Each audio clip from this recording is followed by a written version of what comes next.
Ladies and gentlemen, welcome to participate in another press club, the hot topic weekly program. Our today's hot topic is presented by our host, Pishora Singh Ji Dhillon. Please, Pishora Singh Ji, go ahead, please. First of all, I would welcome all the respected panel members. And with your permission, I will set up the premise of the discussion, and then the discussion will be open. The novel coronavirus virus was first reported in central China's Wuhan city in December 2019 and became a worldwide pandemic in no time. Despite Centers for Disease Control's warnings, while some countries took it seriously, others took it lightly. But soon the whole world realized it was for real, and they are all in this for together. As it happens, some would say March 2020 to March 21 has weighed heavily on humanity worldwide in a living memory. Mighty empires to banana republics and every country in between came to a standstill, as if all the king's men on planet Earth could not stop the proverbial Humpty Dumpty of COVID-19 from grinding the world to a halt. Watching helplessly, many of us have lost their loved ones. The question of returning back to normal life plan, however, seems a luxury, as some believe the world would never be the same again. We are here to discuss as the second wave that is devastating India is not just a living memory, but is happening in real time. Imagine yourself like one of those COVID patients in Uttar Pradesh, India, with no hope of timely testing, treatment, or even a decent funeral. In the last 24 hours, 4,200 people died in India and 30,000 died during the past week. Hundreds of dedicated doctors died serving pandemic patients on front line. India lost people like Professor Dinesh Mohan and Sundarlal Bahuguna, founder of the Chipko movement, to name a few. Most people experience high levels of long-term stress, lost jobs and businesses, interruption of routine, restricted or too much access to loved ones, weight gain, muscle loss, disordered sleep, and disruption of regular doctor visits. The world has had one heck of a year, yet there are warnings ahead issued by the health authorities if the vaccination drive against it is not ramped up worldwide and COVID appropriate behavior is not maintained. There are going to be even more dangerous waves of the pandemic in coming months. In the post-pandemic world, the humanity must rethink of relationships between one another, between countries, and with the planet as a whole in order to survive. While most of the developed nations are eager to run the risk and going back to normal gear pretty soon, countries like India are still struggling with lockdowns. The irony is that no one yet knows for sure how this virus came about in the first place. Debate appears to focus on two main theories about its origin. One is that the virus was under study in a lab in Wuhan, China, from where it escaped. The other is that it jumped naturally from wildlife to people. While it is important to find the right vaccine and that the post-pandemic world goes back to normal life plan soon, wouldn't now also be the perfect time to get at the bottom of its origin, whether it was a man-made Wuhan lab or it jumped naturally from wildlife to people? In either case, it opens the Pandora's box that has let the genie out. The daunting question before humanity would be, would the world be able to put this genie back in place, especially when the world leaders are still pursuing their own individual agendas and are not united for the humanity as a whole? With this, I would like to open the discussion and would like Vinodji to give his comments to start the discussion. Thank you. I will like to say about the origin, which I lot of read the news. So because there is a research going on biological sciences, that is the third world war, what will happen, what vaccine like corona type, what it created, cell should be created. So the fundamental question is that all biological research on human beings for this should be stopped. Even in Wuhan city where the research was on, USA also paid a lot of money. So nobody knows the origin. No, and I can tell you that even somebody knows the origin, it will not be unfolded because China will not like to give any information because it will be create a biggest tremor you can say in the world if it is proved that it was created. So my point is that the world has to take a major decisions like biological war because the nerve gas system, what is that? They kill the human beings and there's a war. So that is a fundamental question. And the agenda of the world body, what a leader is not there anywhere like that. Second point is that the China, I was looking into China economy, they did not give so much package as USA gave. India could not give any package to the people. They have no money, they have no resources. China did not give so much package as USA has given. So this is to be understood how now situation is that China grows economically. USA has also come out of, you see, in USA and China, I was reading how the house price is the highest ever. Ever. The material prices are ever high. Steel is highest, aluminum is highest, food prices are up. So I could not understand how it is happening. If there is a deep crisis in the economy, why the price is going up? So it is very complicated process to be understood and then understood. Thank you very much. Anyone else likes to go? Yes, I think I will take turn. See, maybe we thinking that China started this process, but I don't think they have any intention to spread it throughout the world. But it happened naturally. That pandemic has disturbed lives of the world, and it is exposed to all over the world, and people lost a lot of loved ones, and there are more negativity than positivity on this pandemic. And even the negativity is we're going to get, even it goes away, but it is not going away. Even it goes away, price is going to rise sky high. Like experts say, gas going to be up to $6 or $7. With the gas, everything else rises in price. It's already showing it's going up. It is hard to forget. These things damage so much already, but damage is still coming. Okay? We can probably never can forget this situation to the whole world. It is like I was reading it somewhere, Africa just getting, into the system too, they're getting pandemics. They did not have it earlier, but they do now. India is still full of, pandemics. I don't know how they're going to control it. That is our main concern. Many people are struggling to adapt this life.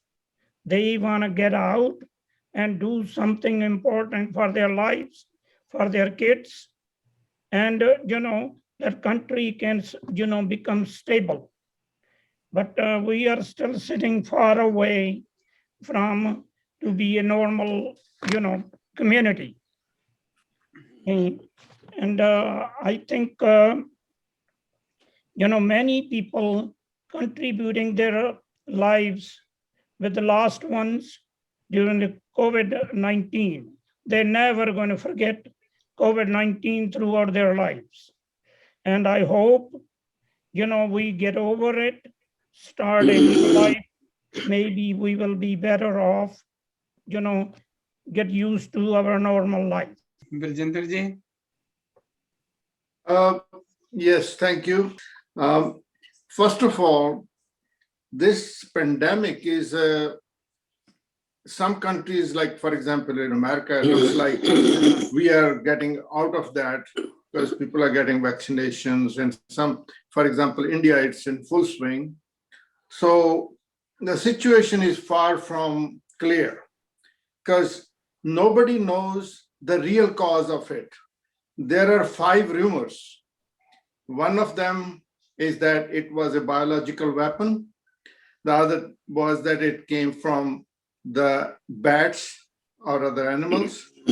And then Russia has made some, in spite of World Health Organization saying don't do any autopsies, they have done the autopsies and they're saying this is not a problem. This is a pharmaceutical industry created hoax to make the money. It's the America and China, they want to make the money. So only thing so far clear is that attacks the human respiratory system. The lungs are attacked. People come out of it, people die with it, but that's the end effect. But really there is no clear, and there one more cause I read on the internet, one of the scientists said that whenever there's a high activity of electromagnetic waves, then the human human system, the breathing system gets affected. That's what happened. Wuhan has the highest concentration of 5G network. Now, when you read that, it makes perfect sense because there has been a talk about cell phones attacking your part of the brain. So every rumor has some truth to it. There could be partially some reason for that. And China will never tell us, even if they find out, because they don't want to become the bad actor in the world. So without them telling the world, the solution is not near, because now the second wave is going. You don't know which country will have the third wave. So my concern here is that, like, for example, in USA, yesterday on Huntington Beach, there was a big crowd and the police has to, scatter them. People are becoming too easygoing, too early, not taking the precautions. So there is a danger lurking in the wind. It might come back again the way people are behaving. So hopefully people take it seriously and look at it that way. Thank you. Thank you. Dr. Joseph? Hello, yes. One thing I start from that you said that it's a novel corona, or many other people also said that it is a hoax, but it proved to be real. So it's a real disease and it has harmed the people very much. Now, the second thing you have said in your synopsis that it has grinding the world to a halt. No, it has not. It is just like that. I was thinking of when Galileo was facing the life sentence, and the judges, those were religious people, they said that you just say that the earth is not moving. He said, I say the earth is not moving, but it is still moving. So you have said that in your synopsis that grinding the world to a halt, it is not a halt. The world is still moving, and it will move with a greater speed, I tell you. Whenever such things happen in life, in the human life particularly, then the minds of the people, minds of the scientists and best brain, they come into play. They just start working on the mysteries of life with greater speed. You have said that it has brought stress, interruption of routine, and weight gain, muscle loss, disordered speed. Okay, to some extent it has, but the particularly when people they used to, because everybody is fearful of death. When the people used to remain sleepless, they think a lot. Why am I not getting the sleep? So they think a lot. They think more about their health because no one want to die. Even the trees don't want to die. So that is the essence that I want to say, that the life will move with a greater speed now. Today's topic is post-pandemic world and back to normal life. I think it will not only be normal life, it will be a life with greater speed, with better inventions, and with better health. That's what I want to say. Thank you. Thank you very much, Dr. Johnson, for being so positive. I think, according to you, we need a few more waves to get the development really going faster. And Professor Amriti. First of all, thank you very much for having me and giving me the opportunity to express my views. Like everybody else, I think there are a lot of people who come up with lots of conspiracies. It's a real thing. Coronavirus is here and it has affected the world. And like the rich countries like America and some of the European countries are coming out of it because of the good healthcare system.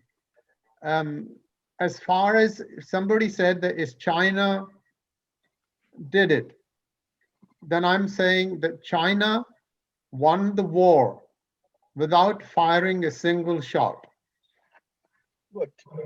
And so that cannot be real. No, China didn't do it. They themselves suffered. On the other hand, we say that China is never going to tell the truth. Nobody does. Russia didn't tell the truth about Chernobyl. Yes. America is not going to tell the truth about what it does, nor is Israel, nor is India. Who's going to tell them? Nobody's going to do that. So we've got to go by the science. We got to go by the science, and we got to take care of ourselves, take care of the people around us. I think the mistake that our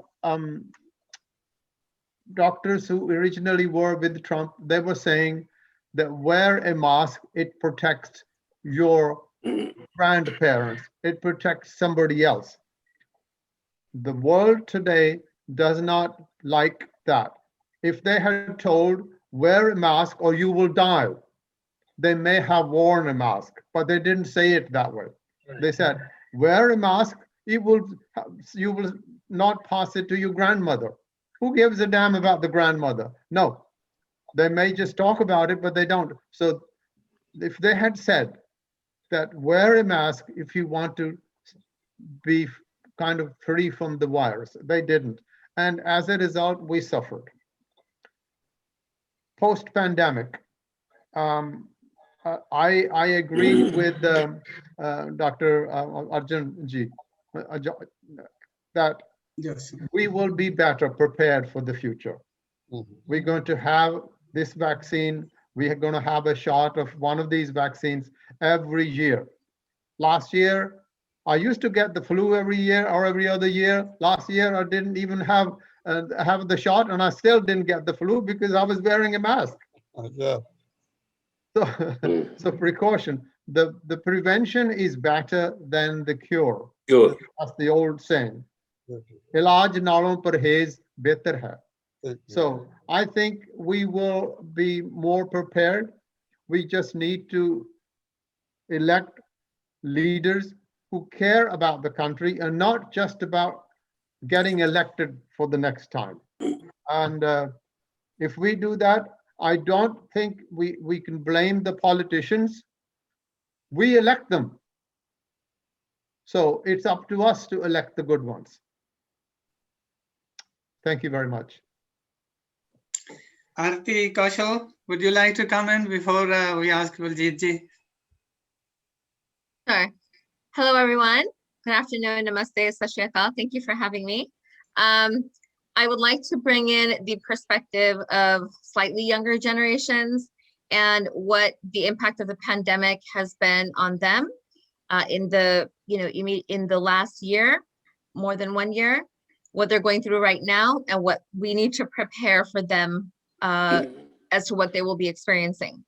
So as family members, loved ones, friends, neighbors, colleagues, we all have seen this pandemic level the playing field. This novel coronavirus has not discriminated against any human being.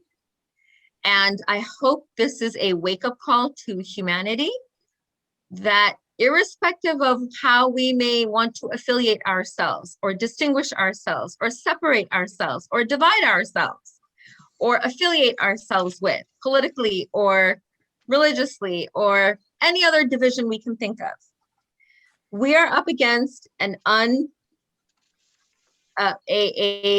beast that we have not been prepared for. We have had to react and respond to this instead of being prepared for it. What has compounded the pandemic has been the response by our elected leaders, no matter where we are in the world. And that is something we must sit up, take notice of, and recognize that young, old, in the middle, anyone and everyone has been impacted at a level field like nothing else has leveled the playing field for human beings. This is a survival of the fittest. And what we must pay attention to is the physical toll of this pandemic. The biggest thing is the mental and emotional health toll of lockdown in particular. Those of us who have survived physically this pandemic, are we checking in with our mental and emotional health? And especially that of the older and the younger generations, our most vulnerable.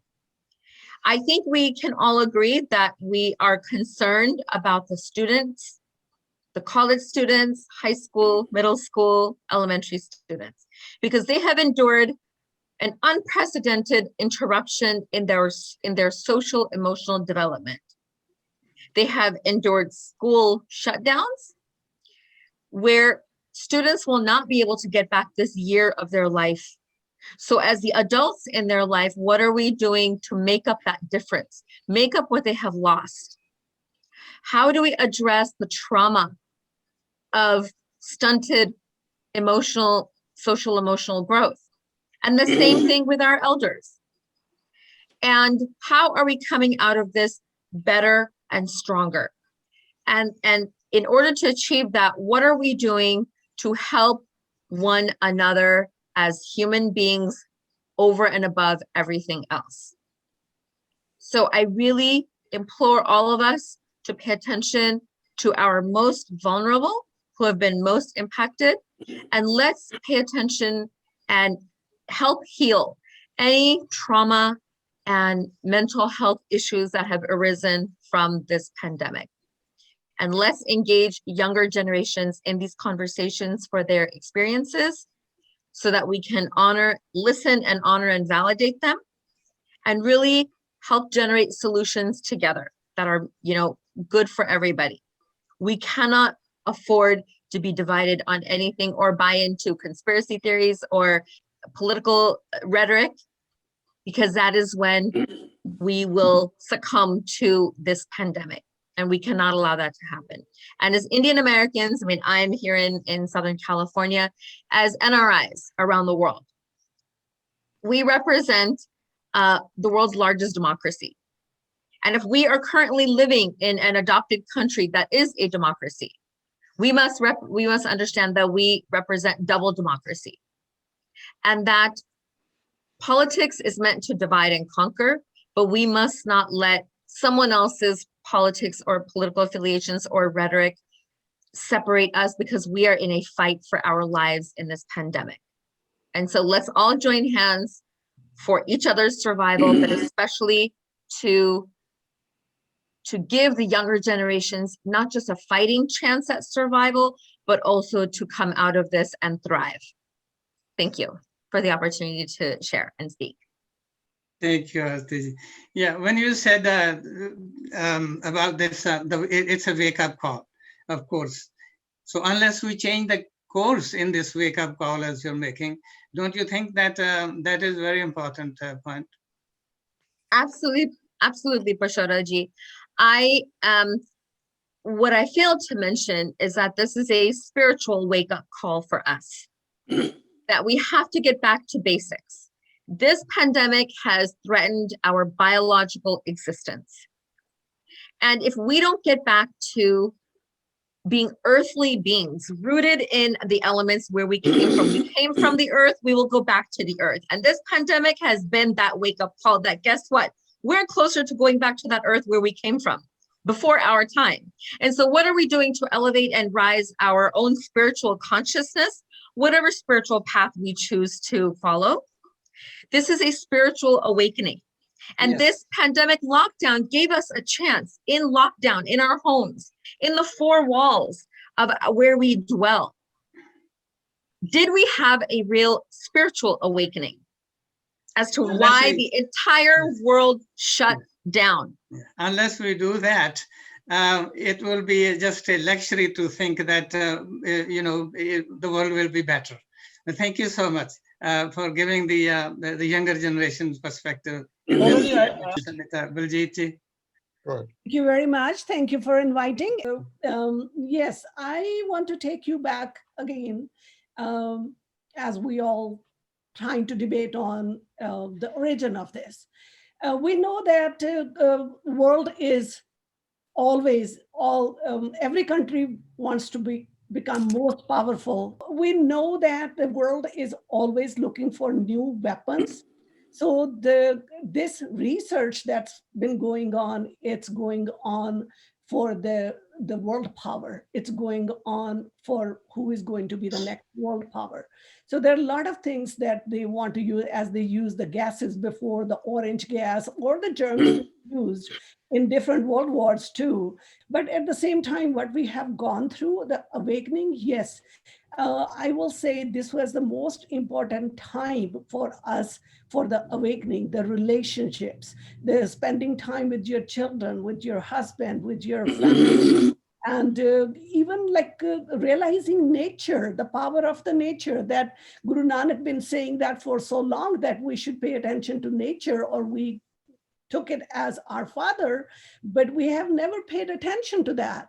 And now we have seen that in reality, yes, nature is very powerful, and a little minute germ can, or virus can take us down. So we are not that mighty powerful as we thought, having with all these nuclear powers and energy that we will be on top of everything. Always, we will come back. And we have come back after so many wars, great wars, and how many pandemics like this had come and gone. Yes, we will come back, and I'm very positive about that. We learn a lot. We learn a lot to take care of ourselves, and most of it is the family relationships, I will say. Thank you. Thank you. Thank you, Baljit ji. Garewal sir. Sure, Ji, thank you. What I'm looking at the last 1 year, actually, I appreciate that China is giving us a little bit lesson, wake up call to us. Even same thing I say that thankful Modi ji also bring community together in India. Okay. When I talk about this virus come and go all the time, but I will say that this virus is maybe very strong, like we have all the time in schools, the virus there, maybe 5 times or 10 times more stronger. But I feel like a hoax also, because the media make it such a way, and actually politician is the mistake. politician did not control it, like Baljinder ji said it, or maybe Aarti ji said it. This is I'm bringing between that. We must have to very careful precautions. We don't have a mask. What a beautiful country. Love it. Then when people say, oh, we don't need manufacturing, cheaper manufacturing. Hey, this is the shame for this, for the United States. We don't have any mask there. We don't have essential stuff there. What kind of precaution we can do that? Again, same time, looting was going on. People have no mask. People are coming from the borders.